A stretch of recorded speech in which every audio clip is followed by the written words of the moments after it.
Committee health committee ಒಳಗಿದ್ದಾರೆ. ಅದರದ್ದು ಕೆಲವೊಂದೆಲ್ಲದು ವಿಷಯಗಳು ತಮ್ಮ ಹತ್ರ ಪ್ರಸ್ತಾಪ ಮಾಡ್ತಾರೆ. ಹೆಲ್ತ್ ಆಯುಷ್ನ ಸ್ವಲ್ಪ ಕೇಳ್ಕಲ್ರಿ. ಕೇಂದ್ರ ಸರ್ಕಾರದಲ್ಲಿ ಏನ್ ನಡೀತೇವೆ ಇವತ್ತು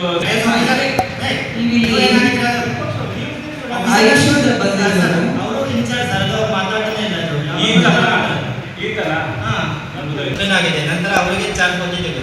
ಬಟ್ ನಮ್ಮ ಜಿಲ್ಲೆಗೆ ಸೆಪರೇಟ್ ಆಫೀಸ್ ಇದೆ ಸರ್.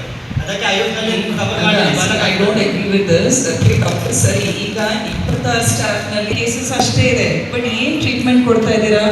ಹಳ್ಳಿಗಳಲ್ಲಿ ಎಷ್ಟು ಜನಕ್ಕೆ ಆಯುಷ್ ಆರೋಗ್ಯ ಮಂದಿರ ಅಂತ ಇದೆ, ನಾವೇನ್ ಟ್ರೀಟ್ಮೆಂಟ್ ತಗೋಬಹುದು ಅಲ್ಲಿ ಅನ್ನೋದು ಎಷ್ಟು ಮಾಡೋದು.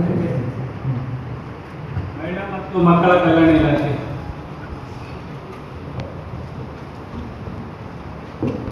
ನಿರ್ದೇಶನ ಕೊಡಬೇಕಾದಂಥ ಕೇಂದ್ರಗಳು ಎಷ್ಟಿದೆ ಅಂತ ಸರ್ ಪ್ರಸ್ತುತವಾಗಿ ನಮ್ಮಲ್ಲಿ 32 ಕೇಂದ್ರಗಳಿಗೆ ಬಿಟ್ಟರೆ ಮತ್ತೆ ಎಲ್ಲ ಕೇಂದ್ರಗಳಿಗೂ ಸ್ವಂತ ಕಟ್ಟಿ ಮತ್ತು ನಿವೇಶನ ಇರುವಂಥ ಕಟ್ಟಡಗಳು 202 ಬಾಡಿಗೆಯಲ್ಲಿದೆ ಸರ್.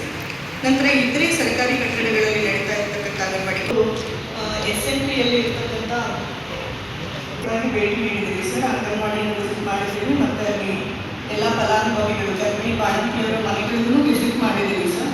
ಅಲ್ಲಿ ಇದ್ದಂಥ ನ್ಯೂನತೆಗಳನ್ನು ಲಾಸ್ಟ್ ಟೈಮ್ ಒಂದು ವಿಷಯ ಟೋಟಲ್ ತಾಲೂಕವಾರು ಅಂಗನವಾಡಿಗಳು ಎಷ್ಟಿದ್ದಾವೆ, ಅದರಲ್ಲಿ ಸ್ವಂತ ಕಟ್ಟಡ ಎಷ್ಟು ಟೋಟಲ್ ಹಾಕಿದ್ರೆ ಮುಗಿದೋಗಿರೋದು ಇಲ್ಲಿ ಒಂದು. ಇದರಲ್ಲಿ ಲಾಸ್ಟ್ ಮೀಟಿಂಗ್ ಇದಕ್ಕೆ ಎಷ್ಟು ಜಾಗ ಕೊಟ್ಟಿದ್ದಾರೆ ಇವುಗಳು, ಪುರಸಭೆ ಇದರಲ್ಲಿ ಎಷ್ಟು ಜಾಗ ಕೊಟ್ಟಿದ್ದಾರೆ, ಎಷ್ಟು ಅನ್ನೋದ್ರ ಬಗ್ಗೆ ಇಲ್ಲಿ ಅನುಪಾಲ ಮಾಡೋದ್ರಲ್ಲಿ ಇಲ್ಲಮ್ಮ. ಏನು ಪರ್ಫಾರ್ಮೆನ್ಸ್ ಇಟ್ಕೊಂಡು ಏನು ಬಂದು ಅನುಪಾಲ ಅಂತ ಹೇಳ್ತಾರೆ, ಅದ್ರ ಬಗ್ಗೆ ಹೇಳಿ ಆಗಿದೆ ಸರ್ ನಮ್ಮಲ್ಲಿ. ಅದರಲ್ಲಿ 32 ಕೇಂದ್ರಗಳು ನಗರ ಪ್ರದೇಶದಲ್ಲಿ ಮಾತ್ರ ನಮಗೆ ನಿವೇಶನ